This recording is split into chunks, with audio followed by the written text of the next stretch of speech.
Goose, here. Goose. I have a cat, and she lives life for herself. But she doesn't live life for me. And my Australian Shepherds live life for me. Cat people, I think, thrive on rejection. Dog people are relationship builders. I think Izzy has given me something that I very much wanted, which is a way to use the dogs to connect more with people, to find more love, to find more intimacy, and to grow up more. Thought I'd never be that guy, but now I'm that guy. I'm wiping butts, doing it all. Gotta find a girlfriend who likes to sleep with the dogs in the bed. I mean, I'll do anything you want, ladies, but the dogs gotta sleep in the bed. I think dog people tend to be overindulgent of their pets. I think I would give up my baby before I would give up my dogs. Yay!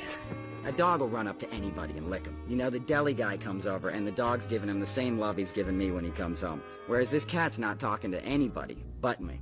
I don't necessarily always want somebody banging down my door, you know, looking to be petted. You know, I definitely get the unconditional love from Humphrey, but he's a little bit more subtle with it. Dogs are optimists and cats are kind of cynical. Cats have a staff and dogs have family. If you don't like cats, you haven't made the time to know a cat. And so I think if you open up and look through that feminine window for 15 minutes... Is that the window we need to look through? That's the window we need to look through. You don't have any trouble, especially in that shirt. Is that right? The cat is a good judge of character. There was somebody recently who was in my life, and the first time the cat saw her, he was like, dude, you know what I mean? This person is trouble. She had 2 cats when we met. And then I came into the picture. And I don't think they really liked that. You mean they didn't like you? Yeah.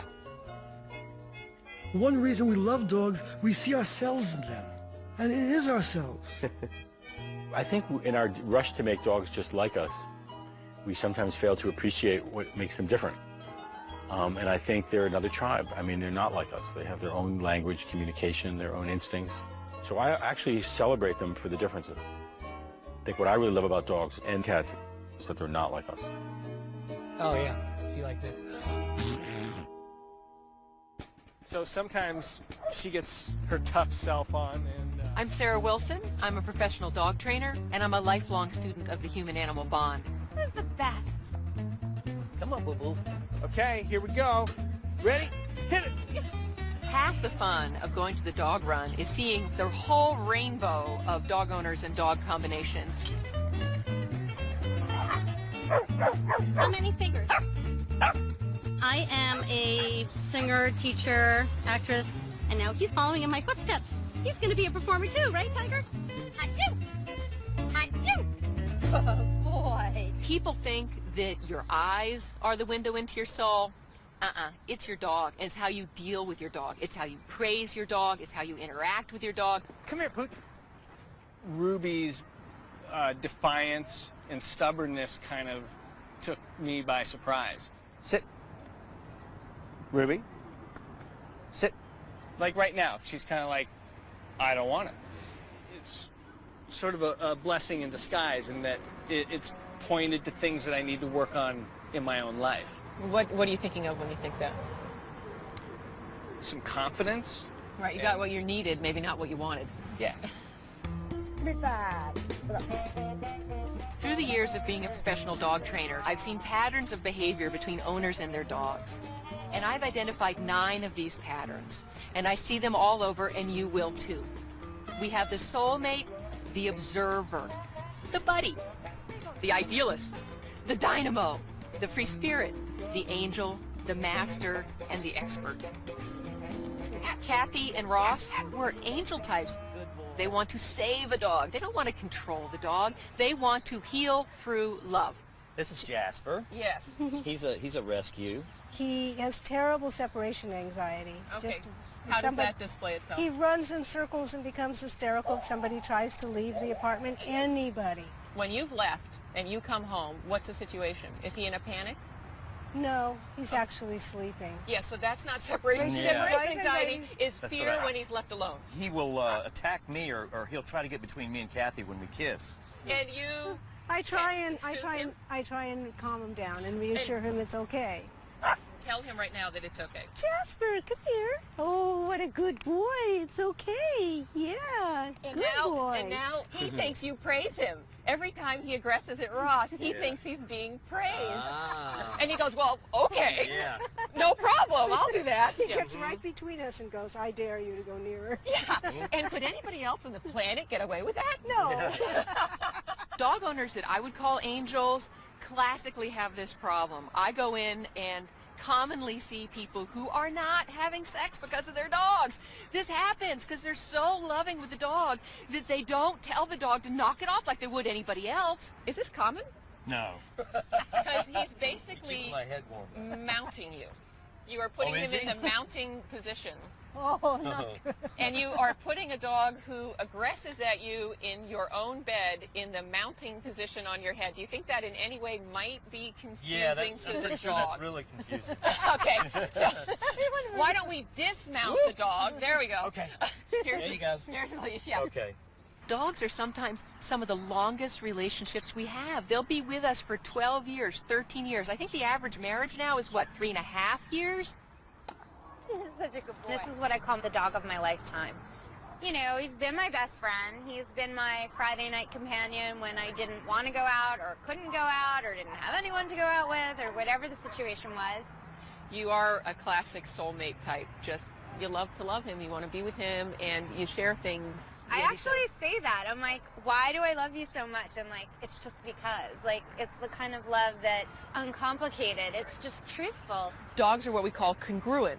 They act the way they feel, and they feel the way they act, which is one of the problems with people, right? You don't always know what's going on, but they're authentic, and you can trust that. And I just broke up with my boyfriend. It was really mean.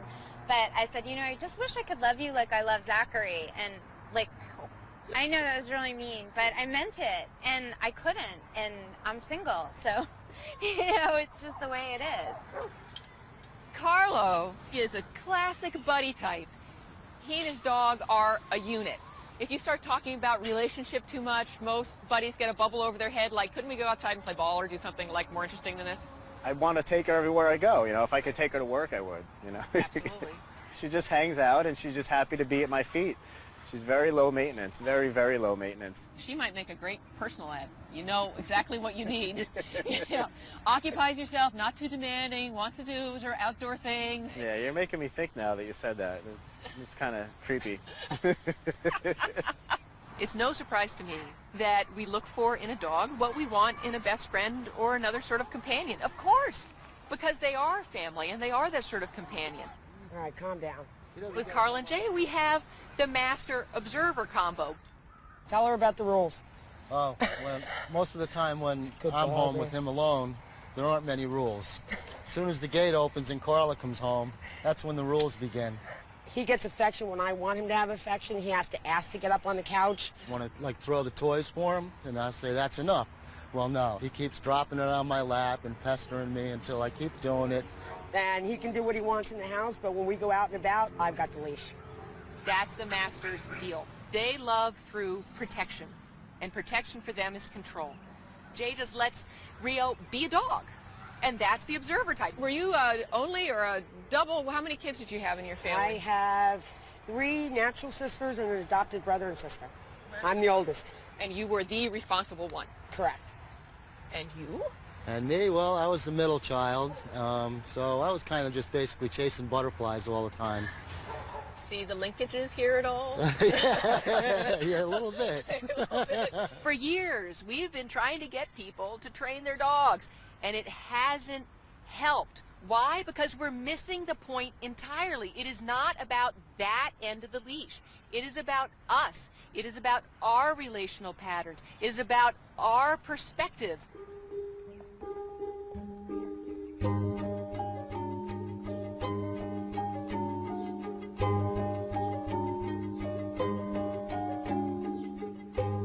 I am Diana Corton, and I live here with my 2 daughters, my 5-year-old and my 10-year-old, and we are all cat lovers, which is a good thing since we live with 6 cats. This is Little Bit. Gussie is back here hiding because she is definitely the shyest cat of the whole bunch. This is Helen. Helen is my oldest cat. She's the social pariah of my little cat colony here. The other cats really don't like her. Then here we have Henry. Henry is my dear friend. This is Ben. And this is Daisy. She is my problem child and the final, and I really mean the final addition to the family. So you hear that? She's very crabby. She's not crabby with people. She's just crabby with other cats.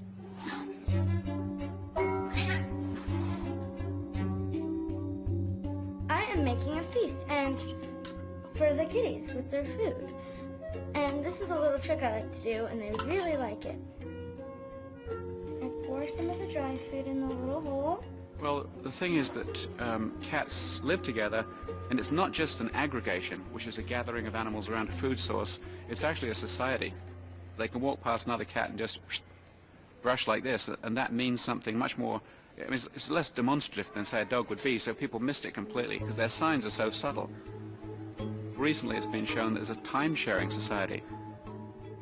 We think of territory in terms of square footage, while cats think of it in terms of paths. And they work everything on timeshare arrangements. If one cat, like this is their favorite place to sleep in the morning, another cat can have that place to sleep at night. They really get along very well. I think I came up with a better idea. Yes. I feel like the cats ask politely when they want something. You know, rather than barking at you, they come and rub against your leg when they want to be fed. You like that salmon? I just feel like it's a relationship of equals. When I'm around dogs, they dominate me. They just boss me around. They don't see me as an authority figure. The three little kittens, they lost their mittens, and they began to cry. I love the anticipation of little feet at night. I love the sound of purring. I love just the feel of their fur, like it's a pleasure to just touch them and stroke them. They come. You know, they come and they comfort you. I did a lot of crying through my divorce. I don't know how I would have survived if it wasn't for these cats. One of the things that has been such a godsend for me about Ben is April has opposition defiance disorder. Basically that means that, you know, even if you say, April, you want to go get some ice cream? She'll be like, no! She'll get into one of her tantrums, into one of her states, and the best thing to do to calm her down is just to bring her Ben. The way that he loves her so absolutely makes me feel like this cat was made for that girl, and that girl was made for this cat.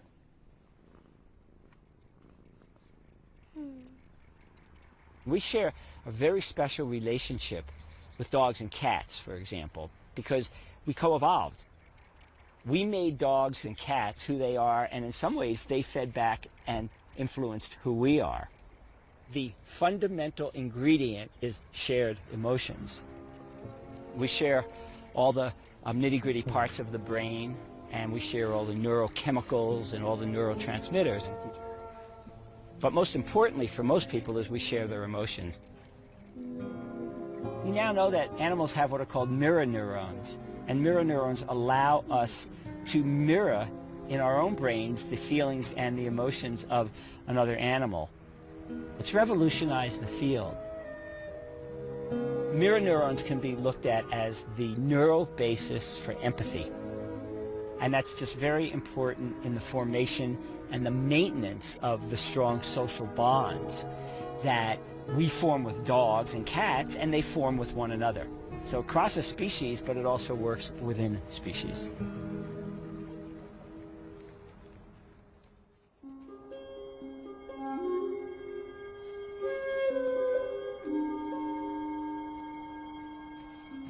Jerry's been with us through the most important part of our lives. We got him soon after we got married, bought our first house, started a business.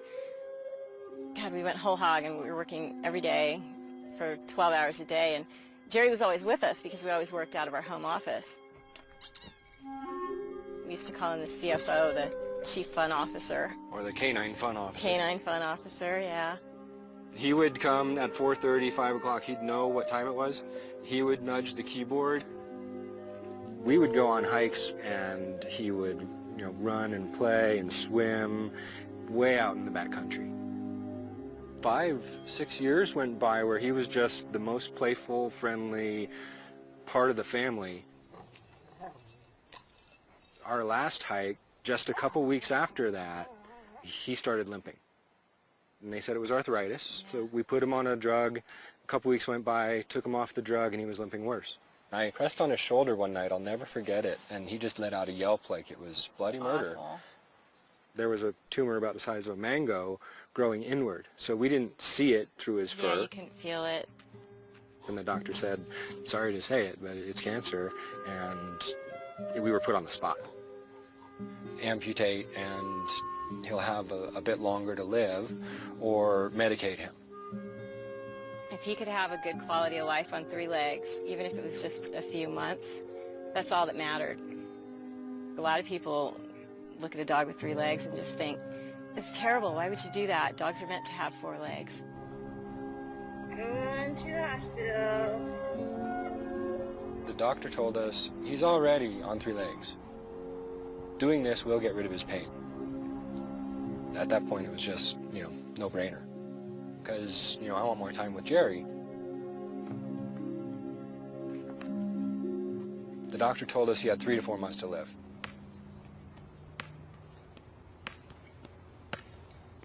The routine that Jerry didn't like was waiting all day for us to play with him.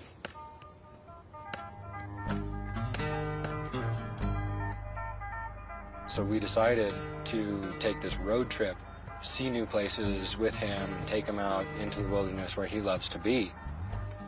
And our life just took this 180, and it was all about Jerry.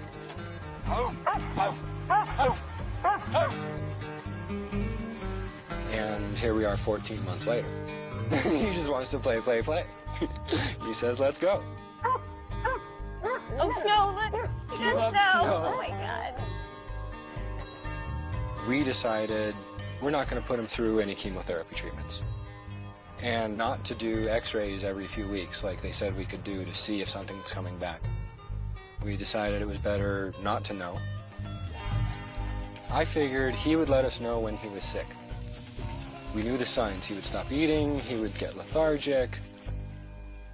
I want to see Jerry playing and enjoying life until that happens. And when that time comes, by all means, man.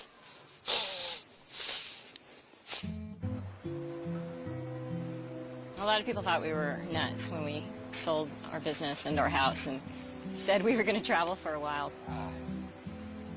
How far do you go for a dog? I mean, he's not a kid, he's not a human, but he means so much to us. I can't picture our lives without him.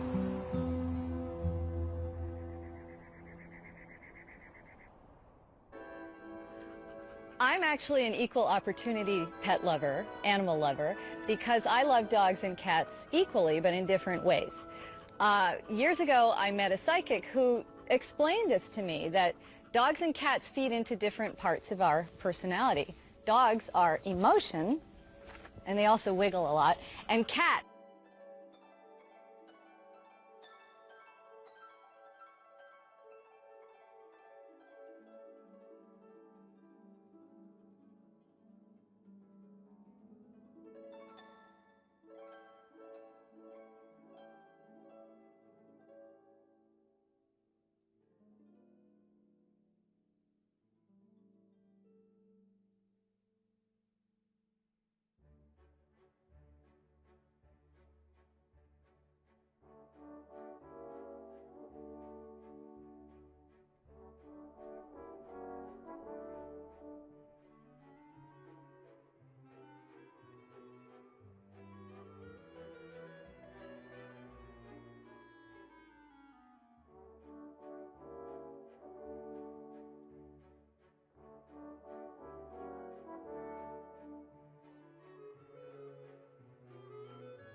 Wake up earlier, go running, and be more active. You need to do this like at least twice a week. Yeah. See, and then we'll get exercise. Get Sasha a boyfriend. You as the adopter come in, you fill out a survey.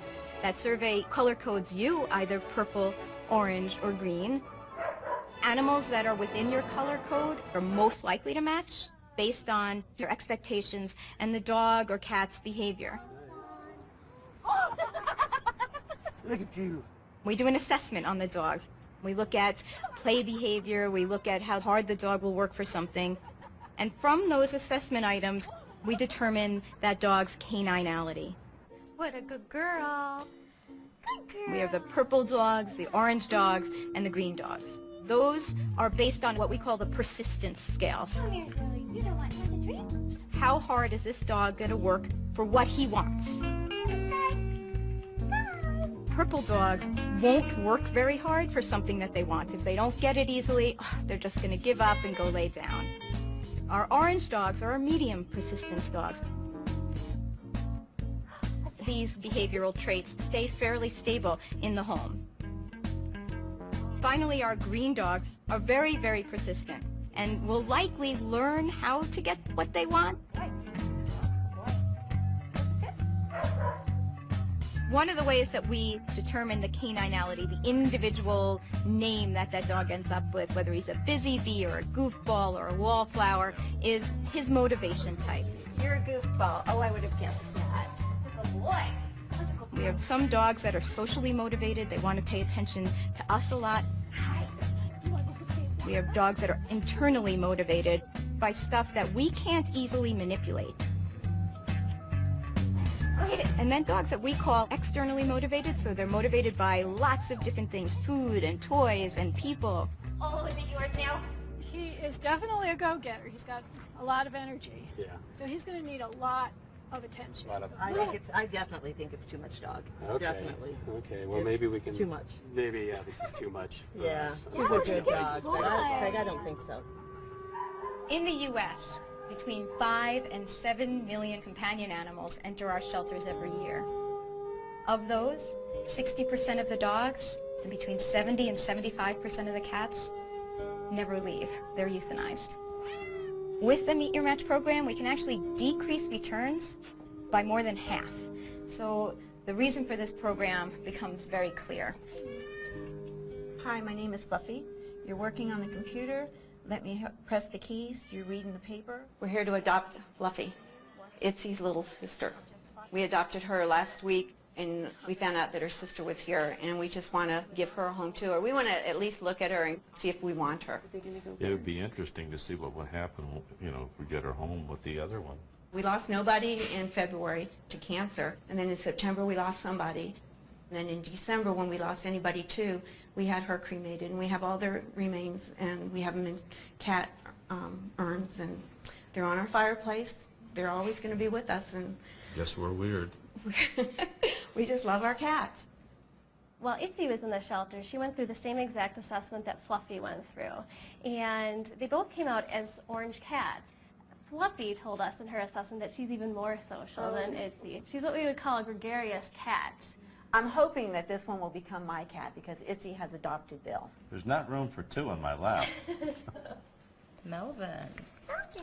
Let's see, like all sidekicks, I'm just plain good company.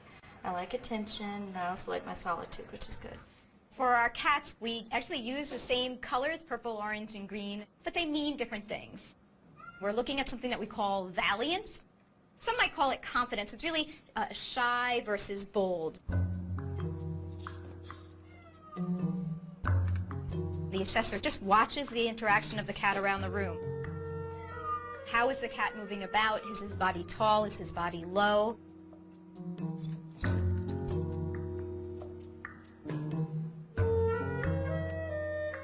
What amount of time does he spend interacting with the assessor?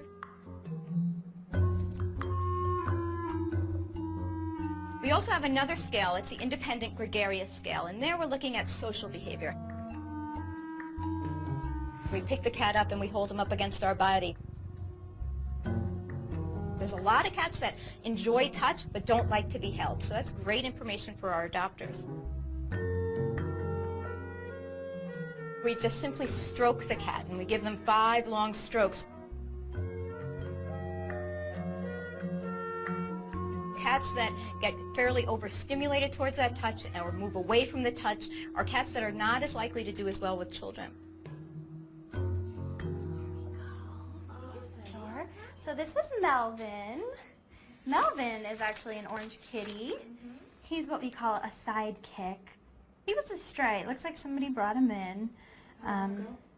He's been here about a month, quite a while. You know, he's an adult gray cat. They tend to stay longer than most, probably second to our black cats. Yeah, the other one that we were looking at was Wow.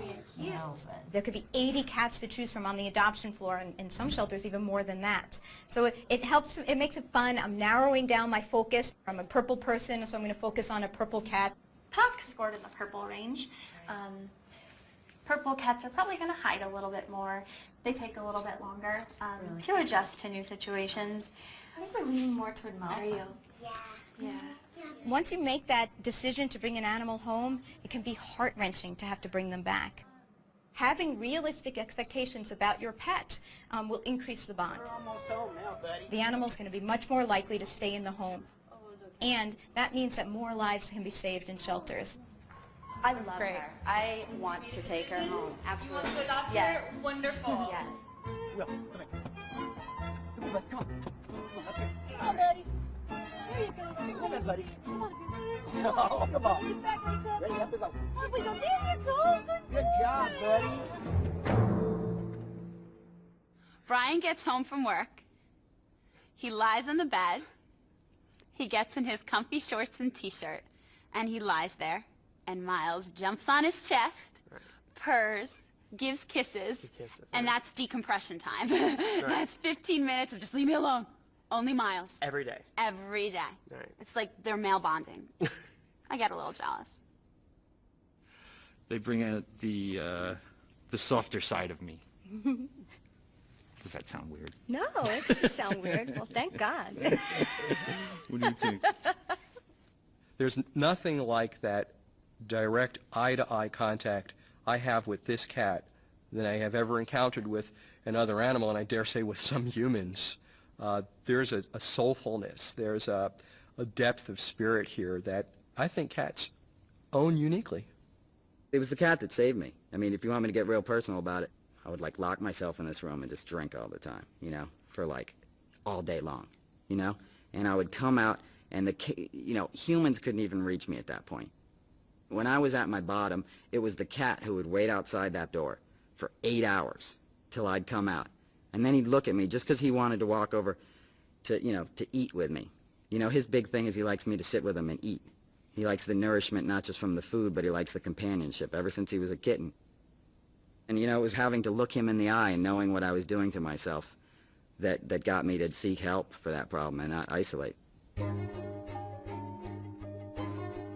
I've always had cats in my life. I have a cat currently named Smokey, and I'm kind of a one-cat person. I've never had more than one at a time. When I met Diana's cats, they came running up to me, and they have quite distinct personalities. It'll be visuals with the pictures of the animals and then commentary about Are you their talking lives. about your pet project? Right. Did you bring that CD? I did. Can we listen to it? Sure, sure. In Western culture, the cat is so associated with the feminine, and I think that men who have gotten in touch with their cat selves tend to be a little more emotionally in tune.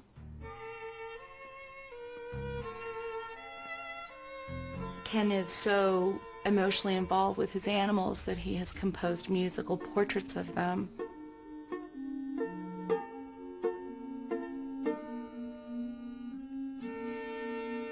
I find animals to be a very great stimulant to creativity. Smokey in particular is a very affectionate creature. He sits at my feet when I write music. He is definitely a muse, and one of the finest ones that I have ever had. And that's one of the main reasons I felt like I wanted to do this minor tribute to show some of my regard for these wonderful creatures and how they had enriched my life.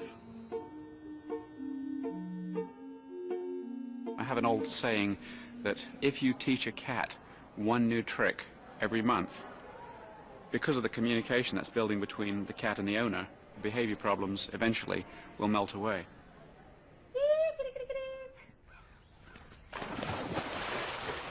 We preach with dogs that people should spend more time training, doing agility.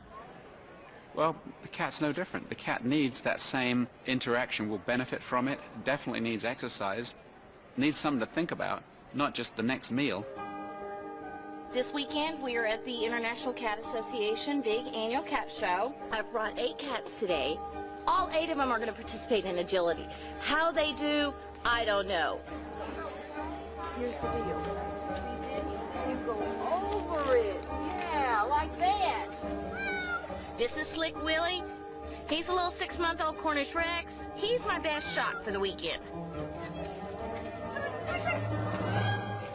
My parents, when they first heard I was going to do this, they said, "Oh, no, I don't think so, Shirley, you know. They're cats, they're not dogs." And I said, I really think that they have the potential.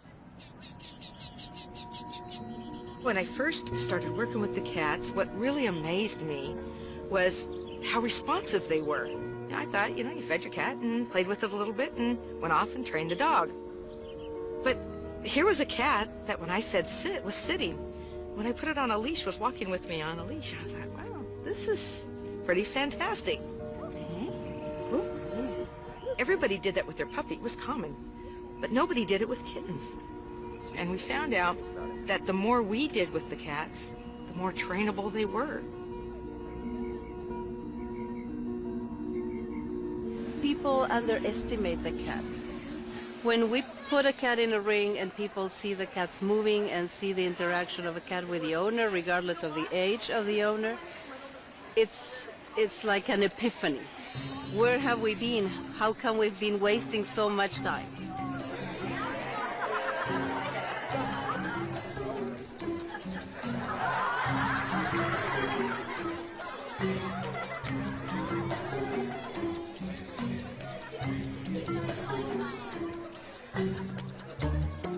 I don't think I could train cats because I really don't have that much patience.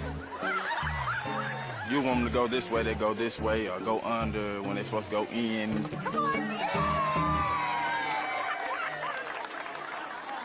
A lot of people think you can't train cats. Well, that's wrong.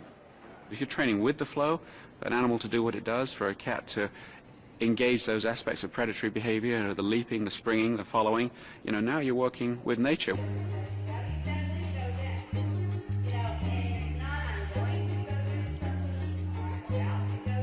Now you see how I'm making them do everything correctly? I'm not worried about any speed.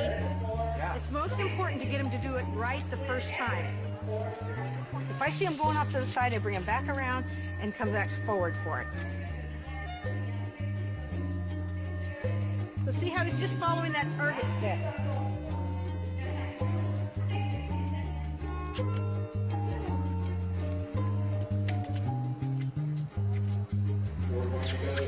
That was my fault. Did you see what I did? I cued him back before his shoulder was passed. I have to wait till the shoulder comes in.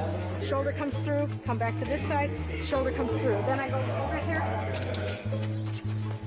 Good boy. A couple years ago, somebody would have said I'd be at cat shows on the weekends and driving hundreds of miles. I would say they're crazy. He used to drive a concrete truck and love big dogs. Now he I loves have cats. They're almost like 2-year-old children. They miss nothing. Nothing is owed to them. Oh, she's sniffing. They like to sniff everything, and then they'll go. When you bring a cat into a place like this and there's been a cat just beforehand, the next cat's going to come in, and while he's thinking about his exercises he's been trained to do, there's, oh my goodness, there's another cat, and it was a female. And I wonder what I have for breakfast. And, you know, there's all these different signals going on. And the owner goes, come on, you could do it at home. Okay, let's go agility. When an owner spends time interacting with their cat in the form of training, agility, and things like this. It empowers both sides of the equation in the sense that the owner now realizes they can train their cat, which is a revelation and gets them new respect for their little furry friend. But also the cat sees that owner as being somebody that they can potentially communicate with. You are perfect, so show it. You ready? Are you ready?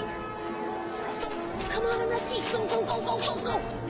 It's interesting to see how the motivation is different. It's not for the cookie, it's not for the petting, it's because they want to have fun. Let's finish off with a bang. Here you see the soul of a cat. Good boy.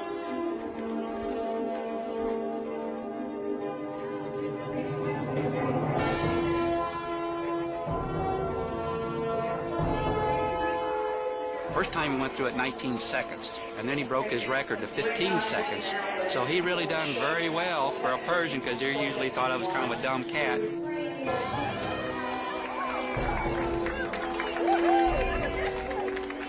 You can't force a cat to do anything. Everything has to come because they want to do it. And the end reward for us is them doing what we want them to do. You're such a good man. He does everything with me. Whatever I want to do, he's willing to do it. He is my true other half. Now go out and find me a man, dude.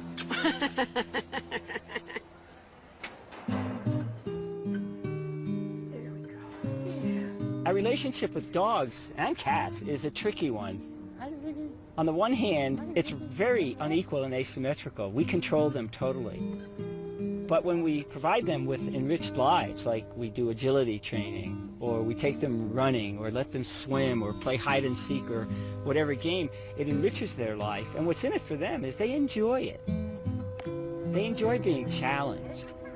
The fact that other animals have rich and deep emotional lives, and they're smart, and they're moody, and they have personalities mean we need to respect them and appreciate more who the animals are. Hey, she taught me how to love, actually. You know, I never thought that I would get that from a dog. I remember laying in bed at one point, and I was watching something on television about a story someone didn't survive what I was diagnosed with, and I just kind of broke down under the pressure. And he literally came in from the other room, jumped up on the bed, and just kind of put his head on my chest. Like he really knew, just to be there with me and stay with me. Things in my personal life went south very fast, and I lost a lot of things that were really important to me. And almost overnight, yeah, I know. Almost overnight, he transformed into this incredible creature who just wasn't nearly so goofy anymore, and he chose me. And that's when I feel like the partnership started. I started using Skylar in my creative visualizations, and so I would send him in. I would imagine that the HIV were mice, and I would send Skylar in to go get the mice. And, you know, this is back when we had no real therapy, and I don't know how much stock you can put in it, but I did well, and other friends did not. And so I really do credit Skylar with me doing as well as I have, and I'm sorry that he's gone, but he's still, you know, he's still here. He still helps me and all of that.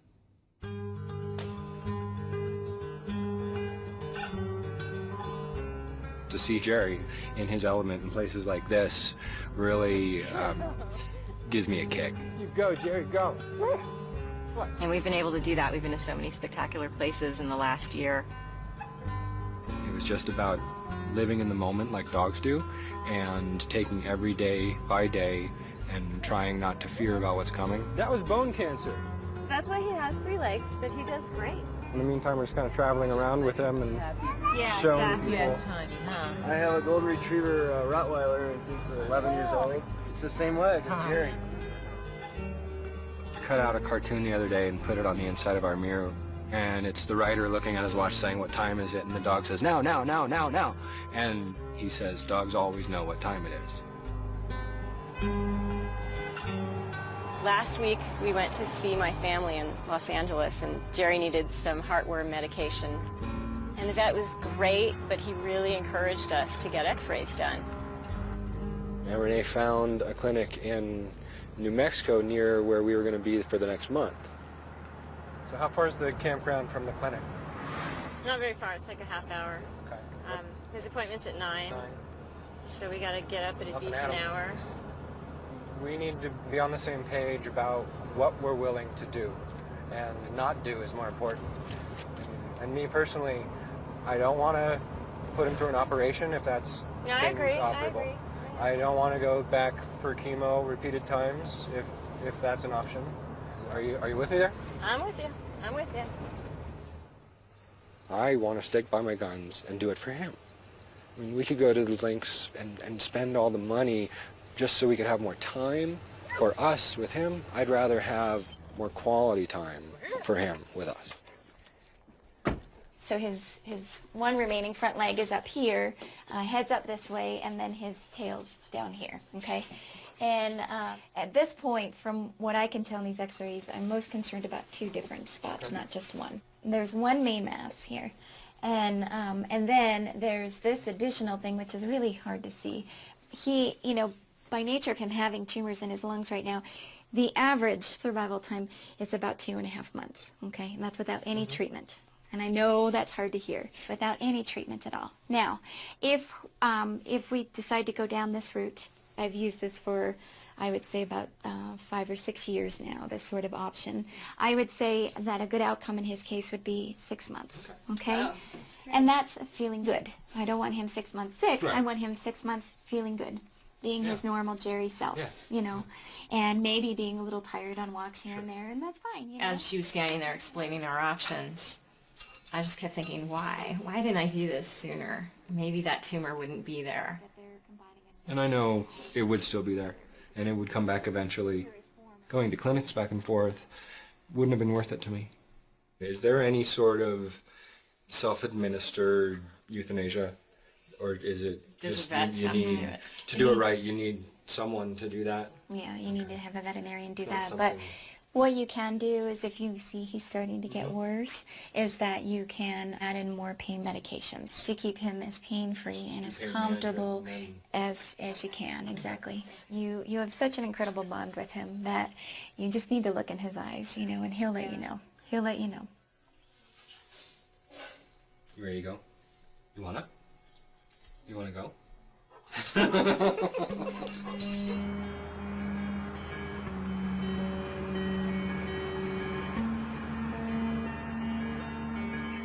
He's spoken to me in my dreams lately, as if he knows what's coming, and he doesn't care.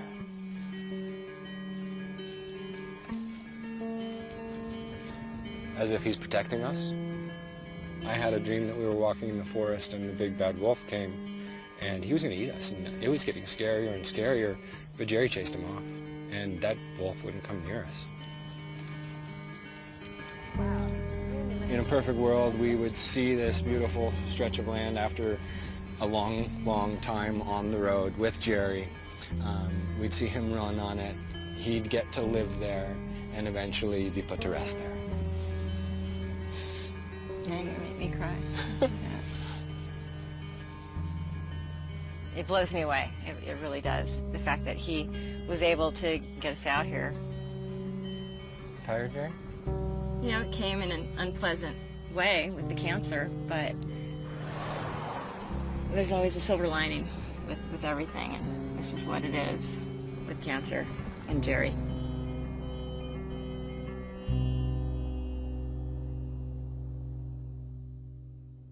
The dog has taught me to respect life.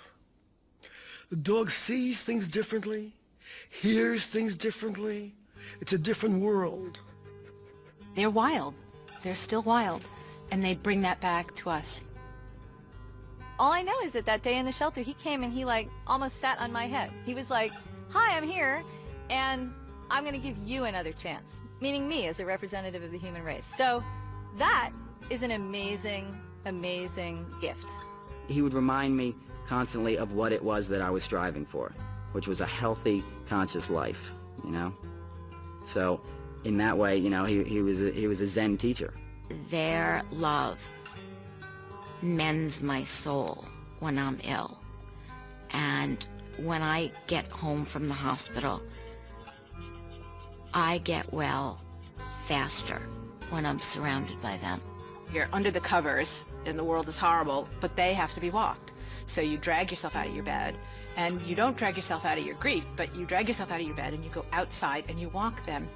And they have gotten you back into the world. And they've gotten you back into a really beautiful part of the world where there's air and sun and sensations, and you come back to life. They really bring you back to life. They do.